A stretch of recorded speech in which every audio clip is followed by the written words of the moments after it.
بسم الله الرحمن الرحيم بسم اللہ الرحمن الرحیم۔ صرف 5 منٹ کا مدرسہ قرآن و حدیث کی روشنی میں 254واں دن 14 رمضان المبارک۔ نمبر 1 اسلامی تاریخ۔ سب سے پہلے ایمان لانے والے۔ نبوت مل جانے کے بعد رسول اللہ صلی اللہ علیہ وسلم نے تبلیغ شروع کر دی۔ چونکہ عرب میں صدیوں سے کفر و شرک کی وبا پھیلی ہوئی تھی اور ہر شخص اس میں مبتلا تھا، اس لیے کھلم کھلا پیغام حق پہنچانا ایک مشکل کام تھا۔ لہذا حضور صلی اللہ علیہ وسلم نے پوشیدہ طور سے لوگوں کو اسلام کی دعوت دی۔ عورتوں میں سب سے پہلے آپ کی ہمدرد اور غمگسار زوجہ محترمہ حضرت خدیجہ الکبریٰ رضی اللہ عنہا نے اسلام قبول کیا۔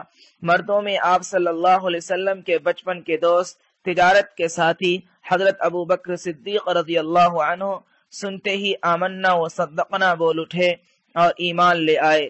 لڑکوں میں آپ صلی اللہ علیہ وسلم کے چچا ابو طالب کے بیٹے حضرت علی رضی اللہ عنہ ایمان کی دولت سے مالا مال ہوئے۔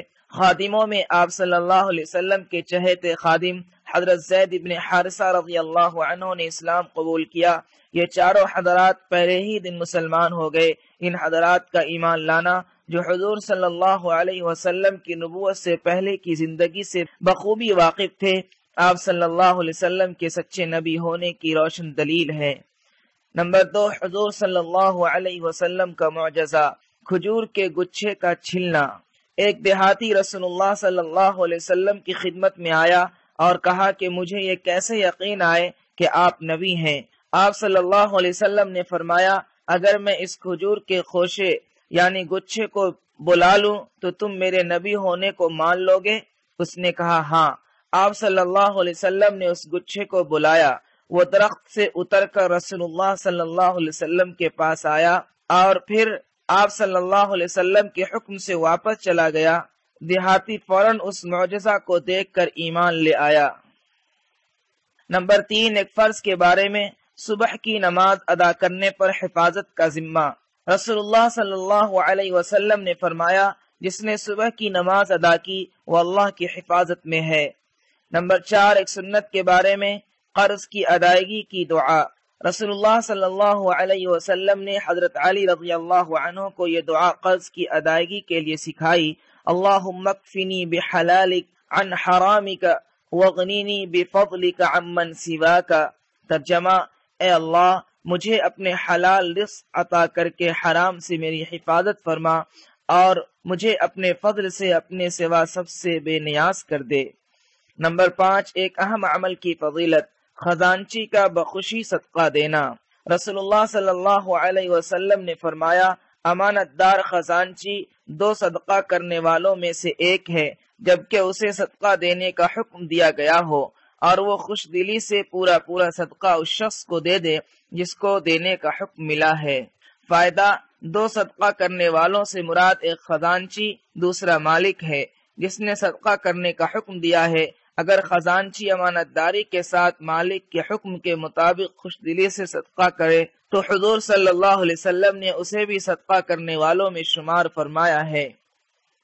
نمبر 6 ایک گناہ کے بارے میں، زکوٰۃ نہ دینے کا انجام۔ قرآن میں اللہ تعالیٰ فرماتا ہے، جو لوگ سونا یا چاندی جمع کر کے رکھتے ہیں اور اس کو اللہ تعالیٰ کے راستے میں خرچ نہیں کرتے یعنی زکوٰۃ ادا نہیں کرتے، آپ ان کو دردناک عذاب کی خبر سنا دیجئے کہ جس دن اس سونے چاندی کو آگ میں تپایا جائے گا، پھر اس سے ان کی پیشانیوں اور ان کے پہلوؤں اور ان کی پیٹھوں کو داغا جائے گا اور کہا جائے گا، یہی ہے وہ سونا چاندی جس کو تم نے اپنے لیے جمع کیا تھا، تو اب اپنے جمع کیے ہوئے کا مزہ چکھو۔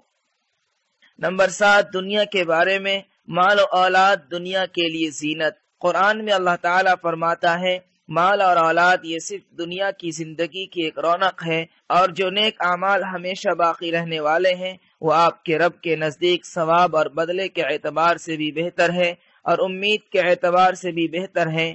لہذا نیک عمل کرنے کی پوری کوشش کرنی چاہیے اور اس پر ملنے والے بدلے کی امید رکھنی چاہیے۔ نمبر 8 آخرت کے بارے میں، دوزخ کے کپڑے۔ حضرت عمر رضی اللہ عنہ فرماتے ہیں، کہ حضرت جبرائیل علیہ السلام نے رسول اللہ صلی اللہ علیہ وسلم سے عرض کیا، مجھے اس ذات کی قسم جس نے آپ کو حق پر مبعوث فرمایا، اگر دوزخ کے کپڑوں میں سے کسی کپڑے کو آسمان اور زمین کے درمیان لٹکا دیا جائے تو زمین پر رہنے والے سب جاندار اس کی گرمی سے ہلاک ہو جائیں۔ نمبر 9، طب نبوی سے علاج، دعائے جبرائیل علیہ السلام سے علاج۔